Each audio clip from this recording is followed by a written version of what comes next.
बाबा जी की साध संगत को राधा स्वामी जी।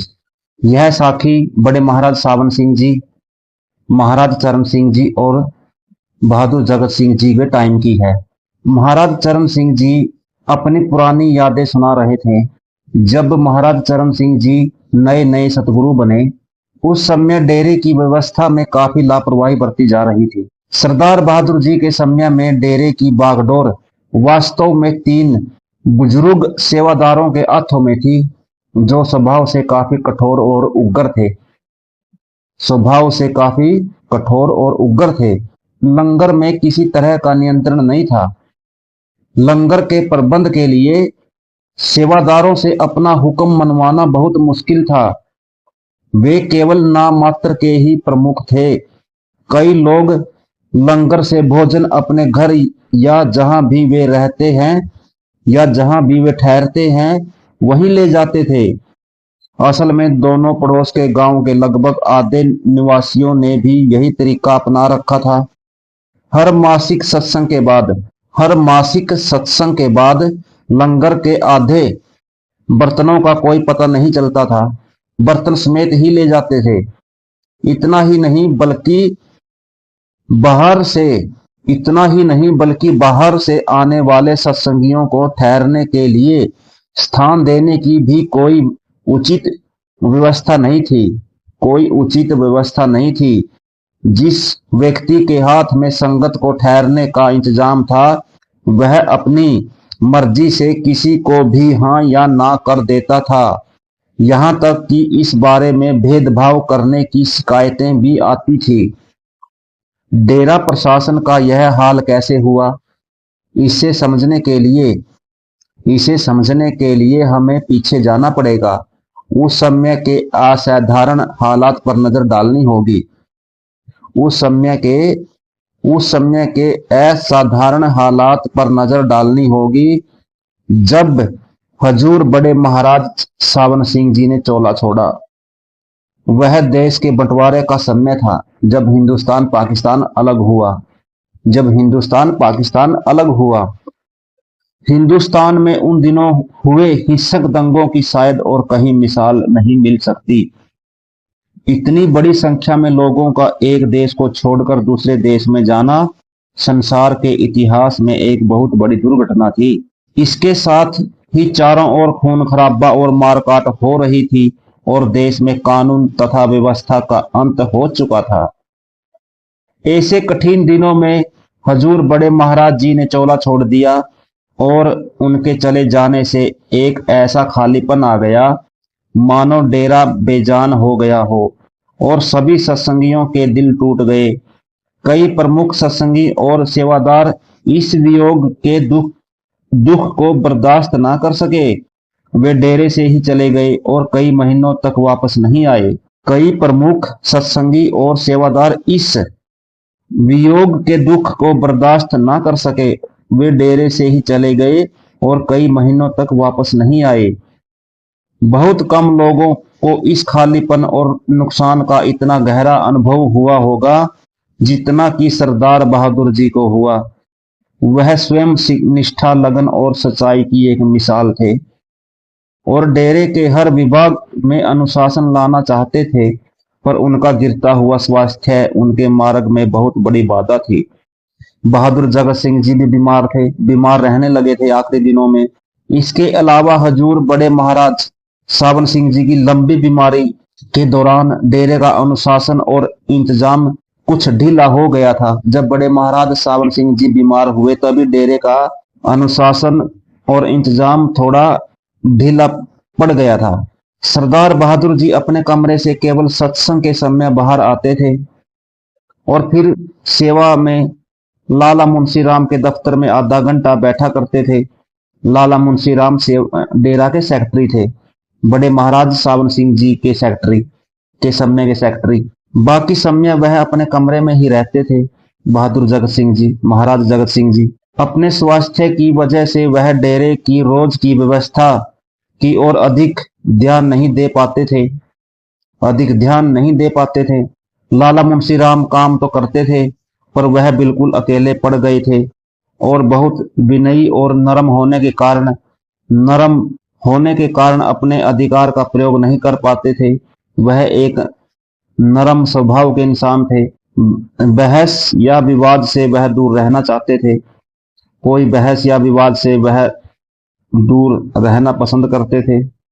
वैसे भी केवल गिने चुने लोग ही उनकी सुनते थे, वो भी लोग अपने मन की ही करते थे। इसके अलावा उनका बहुत सा समय पाकिस्तान में रह गए सत्संगरों का कानूनी मुआवजा तय करवाने में चला जाता था।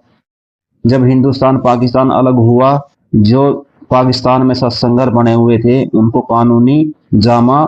कानूनी मुआवजा तय करवाने में चला जाता था।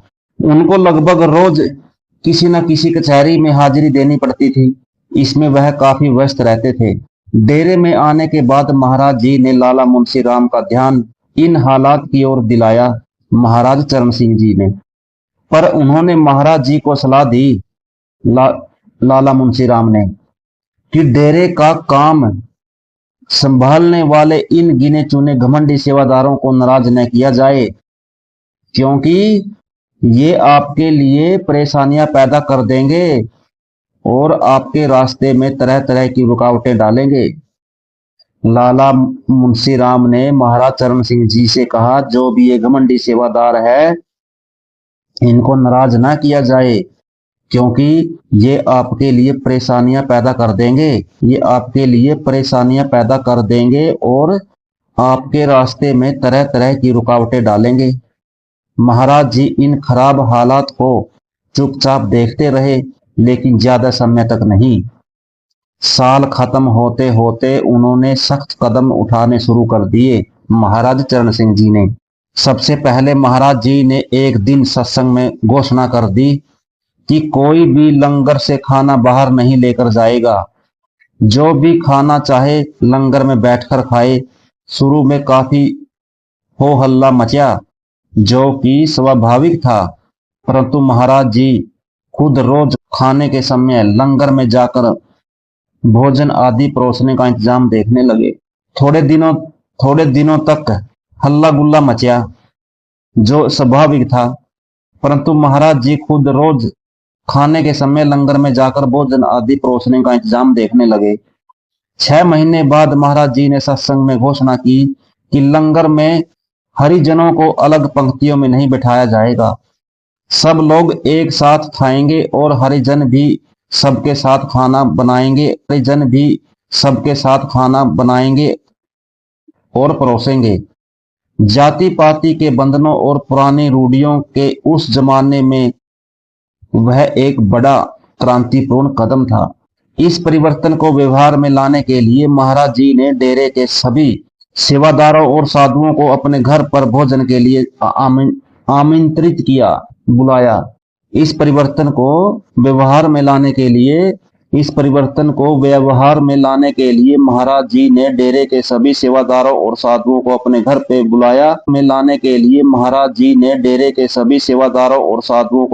पे बुलाया भोजन के लिए। महाराज चरण सिंह जी खुद उनके साथ भोजन के लिए जमीन पर एक ही कतार में बैठ गए और हरिजनों को आदेश दिया कि वे खाना परोसें।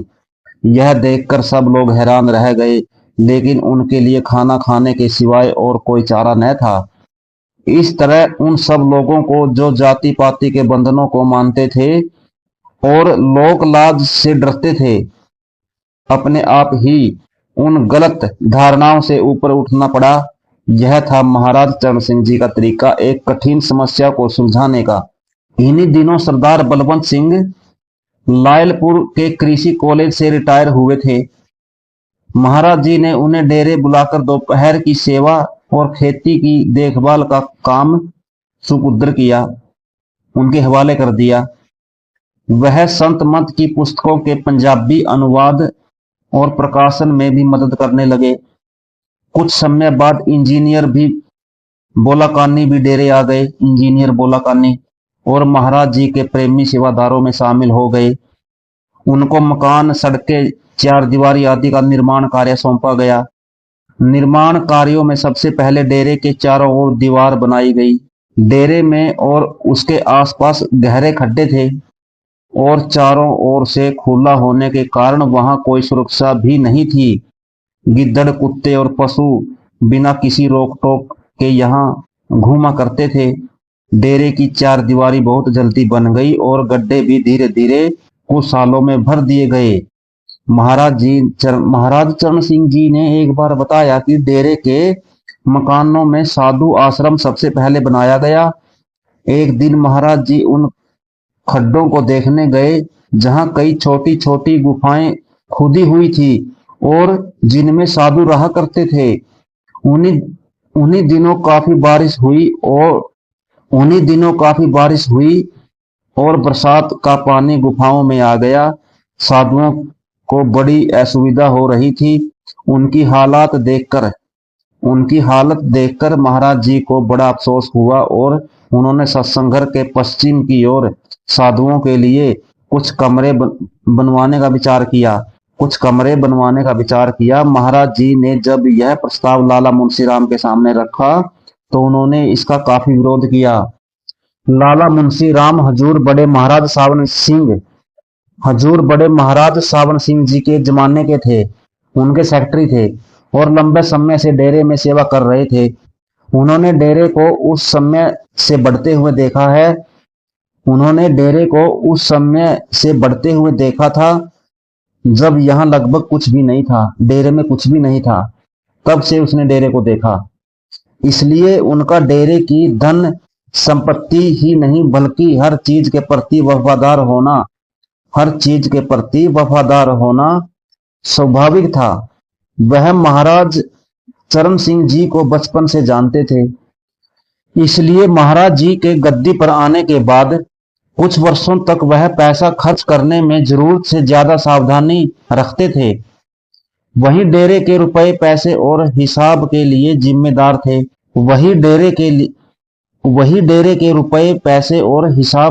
जिम्मेदार थे। इसलिए उन्होंने महाराज जी से कहा कि बैंक के खाते में डेरे का इतना पैसा रुपया नहीं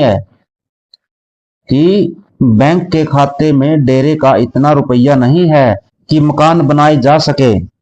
महाराज जी ने उसे विश्वास दिलाया कि वह चिंता न करें, सेवा में रुपया भी काफी आ जाएगा।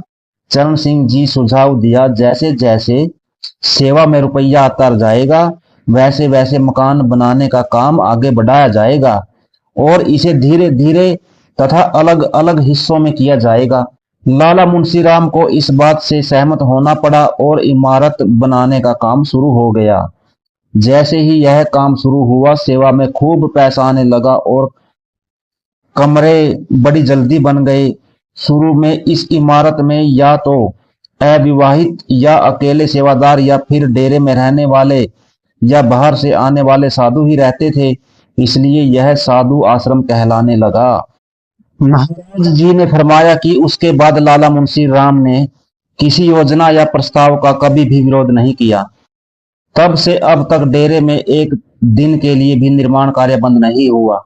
ये बात बिल्कुल सच है। आज भी डेरे में ऐसे ही कार्य चलते रहते हैं।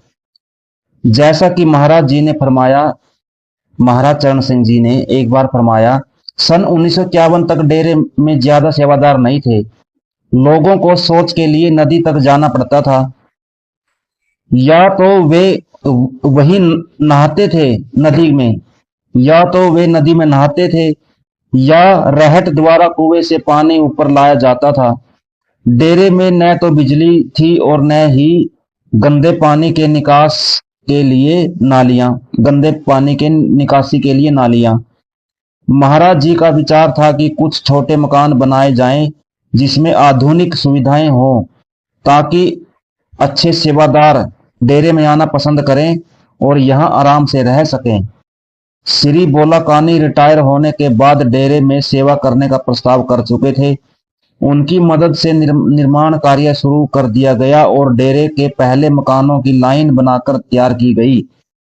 डेरे में बिजली आ गई, गंदे पानी के निकास के लिए नालियां बन गई और अन्य सुविधाएं भी प्रदान की